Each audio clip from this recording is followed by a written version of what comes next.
नमस्कार दोस्तों, मैं दिव्यांशी और एक बार फिर हाजिर हूं एसबीटी न्यूज की खास खबरों के साथ। पेश है आज 19 दिसंबर 2024 गुरुवार शाम 7:15 बजे राजस्थान की बड़ी खबरें। राजस्थान कर्मचारी चयन बोर्ड ने समान पात्रता परीक्षा की वैधता अवधि 1 वर्ष से बढ़ाकर 3 वर्ष कर दी है। कर्मचारी चयन बोर्ड की ओर से स्नातक व सीनियर सेकेंडरी स्तर की समान पात्रता परीक्षा का आयोजन किया जाता है और पिछले महीने में ही दोनों स्तर की परीक्षाओं का आयोजन किया गया है। इन दोनों परीक्षाओं की आंसर की भी जारी कर दी गई है और अब इन दोनों स्तर की सीईटी की परीक्षा का परिणाम जारी होने वाला है। राजस्थान कर्मचारी चयन बोर्ड की ओर से आयोजित इन सीईटी की वैधता फिलहाल 1 वर्ष की है और वहीं विद्यार्थी पिछले लंबे समय से वैधता अवधि को बढ़ाने की मांग कर रहे हैं और अब इसकी वैधता 3 वर्ष की कर दी गई है। एसओजी ने एसआई भर्ती परीक्षा 2021 के मामले में 12 में पीडब्ल्यूडी में पदस्थ एक जेईएन को गिरफ्तार किया है। आरोपी को उसके पिता ने ही लीक पेपर उपलब्ध करवाया था और उसका चयनित सूची में 69वां रैंक था। पूछताछ के लिए आरोपी को रिमांड पर लिया है और एटीएस वीके सिंह ने बताया कि एसओजी की ओर से उप निरीक्षक संयुक्त प्रतियोगी परीक्षा 2021 को लेकर प्रकरण दर्ज हुआ था। इसमें 12 पीडब्ल्यूडी का जेईएन झोटवाड़ा जयपुर निवासी सिद्धार्थ यादव को गिरफ्तार किया है। सिद्धार्थ का चयन उप निरीक्षक भर्ती परीक्षा में 69वीं रैंक पर हुआ था। राजस्थान सरकार ने केंद्र सरकार की दूरसंचार नियमों को प्रदेश में लागू कर दिया है और इसके तहत टेलीकॉम ऑपरेटर्स को मोबाइल टावर लगाने, ऑप्टिकल फाइबर बिछाने से लेकर नेटवर्क फैलाने के शुल्क में 10 गुना तक कमी की गई है और वहीं कुछ मामलों में इसमें खत्म कर दिया गया है। किसी भी निजी भवन भूमि पर टावर लगवाने पर अभी तक निकायों को 10,000 रुपए एप्लीकेशन शुल्क मिलता था, जिसे अब खत्म कर दिया गया है। यहां तक कि मोबाइल ऑपरेटर्स को भी संबंधित अथॉरिटी से अनुमति लेनी होगी। पोल पर केबल डालने के लिए 1,000 रुपए की जगह केवल 100 रुपए ही लिए जाएंगे। सुप्रीम कोर्ट ने राजस्थान के पिपलात्री गांव जिला राजसमंद में बेटी के जन्म पर 111 पौधे लगाने की पहल की सराहना की और साथ ही राजस्थान में ओरण और उपवनों की पहचान और नोटिफाई करने का आदेश दिया ताकि उन्हें वन संरक्षण अधिनियम के तहत संरक्षित घोषित किया जा सके। सुप्रीम कोर्ट ने पर्यावरण और परिवर्तन मंत्रालय और राजस्थान सरकार से कहा है कि ओरण भूमि के संबंध में दिए गए निर्देशों की पालना के लिए हाईकोर्ट के पूर्व न्यायाधीश की अध्यक्षता में 5 सदस्यीय समिति गठित की जाए, जिसमें वन विभाग का वरिष्ठ अधिकारी व विषय विशेषज्ञ भी शामिल हों। जयपुर स्थित राजस्थान यूनिवर्सिटी के बाहर गुरुवार को जोरदार प्रदर्शन करने वाले भारतीय राष्ट्रीय छात्र संघ के 12 से ज्यादा कार्यकर्ताओं को पुलिस ने हिरासत में ले लिया। प्रदर्शनकारी यूनिवर्सिटी का गेट कूदकर जेएलएन मार्ग की तरफ जाने की कोशिश कर रहे थे। इस दौरान पुलिस ने उनकी नोकझोंक भी हुई, जिसके बाद अधिकारियों ने कार्रवाई करते हुए उन्हें हिरासत में ले लिया। यह प्रोटेस्ट एनएसयूआई प्रदेश अध्यक्ष विनोद जाखड़ के नेतृत्व में हुआ, जिसके चलते प्रदेश की राजधानी में खूब हंगामा हुआ। राजस्थान सरकार की स्वामी विवेकानंद स्कॉलरशिप योजना को लेकर प्रदेश की राजनीति गरमाई हुई है, क्योंकि इस योजना के तहत फंड रिलीज में देरी के कारण विदेशों में पढ़ाई कर रहे छात्रों को गंभीर परेशानियों का सामना करना पड़ रहा है। अशोक गहलोत ने कहा कि हमारी सरकार बदलने के बाद से ही भाजपा सरकार ने बिना परिणाम सोचे योजनाओं को रोकना और कमजोर करना शुरू किया। इसका नतीजा यह हुआ कि राजीव गांधी के माध्यम से विदेश पढ़ने गए बच्चों की फीस और वहां रहने का खर्च अटक गया और वो विदेश में मजदूरी भरी जिंदगी जी रहे हैं। जब वहां आजीविका के लिए ही संघर्ष करना पड़ेगा तो वो पढ़ाई कैसे करेंगे।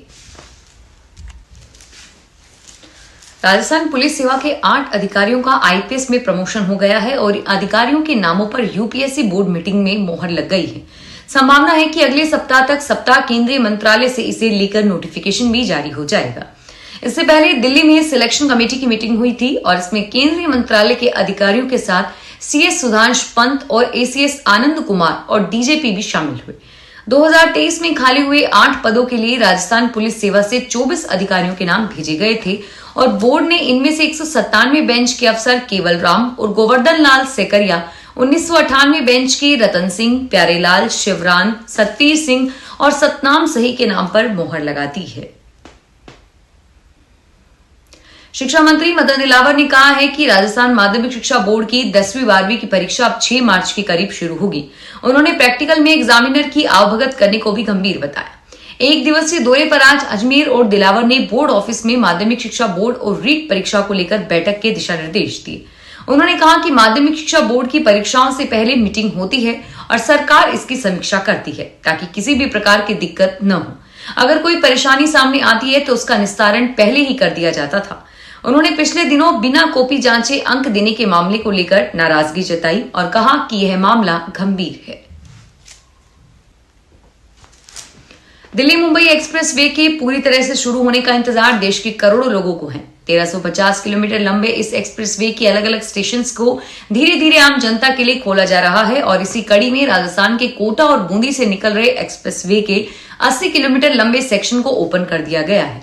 यह गोपालपुरा से लबान तक जाता है और खास बात है कि दिल्ली मुंबई एक्सप्रेस वे के इस सेक्शन के शुरू होने से 80 किलोमीटर का रास्ता सिर्फ 50 मिनट में पूरा हो जाएगा। प्रधानमंत्री नरेंद्र मोदी ने आज भारतीय जनता पार्टी के सांसद प्रताप सारगी और मुकेश राजपूत को फोन करके उनके स्वास्थ्य के बारे में जानकारी ली।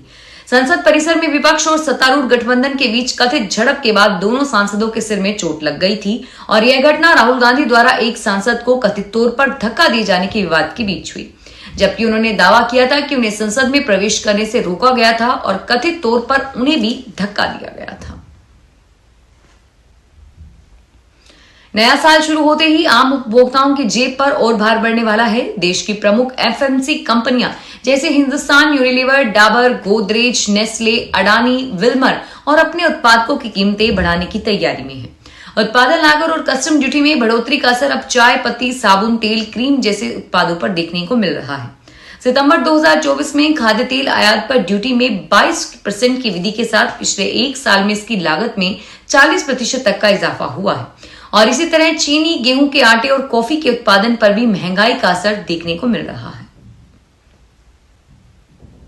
जीएसटी काउंसिलिंग की 55वीं बैठक इस बार जैसलमेर में हो रही है। 21 दिसंबर को यह बैठक केंद्रीय वित्त मंत्री निर्मला सीतारमण की अध्यक्षता में होगी। मेहमान 19 दिसंबर से आना शुरू हो जाएंगे और इस बैठक में सभी राज्यों के वित्त मंत्री भी हिस्सा लेंगे। काउंसिल की बैठक को लेकर लगभग तैयारियां पूरी हो चुकी है। 250 से ज्यादा वीआईपी मेहमान इस बैठक में पहुंचेंगे। यह बैठक शहर के 5 स्टार होटल मैरियट में होगी और ऐसे में मेहमानों के स्वागत के लिए खास तरह के जायके तैयार किए गए हैं। होटल मैरियट में खाने का पूरा मेन्यू तय हो चुका है। इसमें बाजरे और रागी पर खास तौर पर फोकस किया गया है, इसलिए यहाँ के शेफ जमाल ने काजू की कतली और जैसलमेर के प्रसिद्ध घोटमा लड्डू को भी मिलेट्स में तैयार किया है। काजू कतली में बाजरे का आटा मिलाकर स्पेशल मिठाई तैयार की गई है।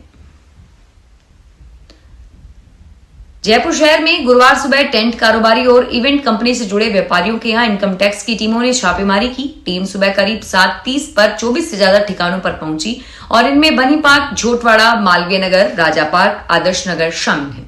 पिछले 3 साल का रिकॉर्ड आयकर अधिकारी खंगाल रहे हैं और अभी टीम व्यापारियों के घर और गोदामों में भी सर्च कर रही है। इनमें अधिकतर व्यापारी शादियों से जुड़े इवेंट्स करवाते हैं। छापेमारी वाली टीम में करीब 200 अधिकारी और 100 पुलिसकर्मी शामिल हैं। करीब 100 गाड़ियों में टीमें अलग अलग ठिकानों पर पहुंच रही हैं। संसद भवन परिसर में आज हुई धक्का-मुक्की के बाद भाजपा काफी आक्रामक हो गए हैं। पार्टी के वरिष्ठ नेता अनुराग ठाकुर और दिल्ली से सांसद बांसुरी स्वराज शिकायत लेकर संसद में पहुंच गए हैं और यहां वे अपनी पार्टी के 2 सांसदों प्रताप सारगी और मुकेश राजपूत के घायल होने की सूचना पुलिस को देंगे। अस्पताल के डॉक्टर ने कहा कि उन दोनों के सिर में चोट लगी है और वे लगभग 11 बजे अस्पताल पहुंचे। प्रताप सारगी के माथे पर चोट है। जब वे आए तो खून बह रहा था। हमें उन्हें टांके लगाने पड़े क्योंकि घाव गहरा था। किसानों को फसल पर एमएसपी की गारंटी कानून के लिए 24 दिन से अनशन पर बैठे किसान नेता जगजीत सिंह डल्लेवाल की हालत बिगड़ गई है। डल्लेवाल गुरुवार सुबह बेहोश हो गए और उन्हें उल्टियां भी हुई है। पुलिस के सीनियर अधिकारी खनौरी बॉर्डर पहुंच गए हैं। डल्लेवाल का ब्लड प्रेशर कम है, हालांकि अभी वे स्टेबल हैं।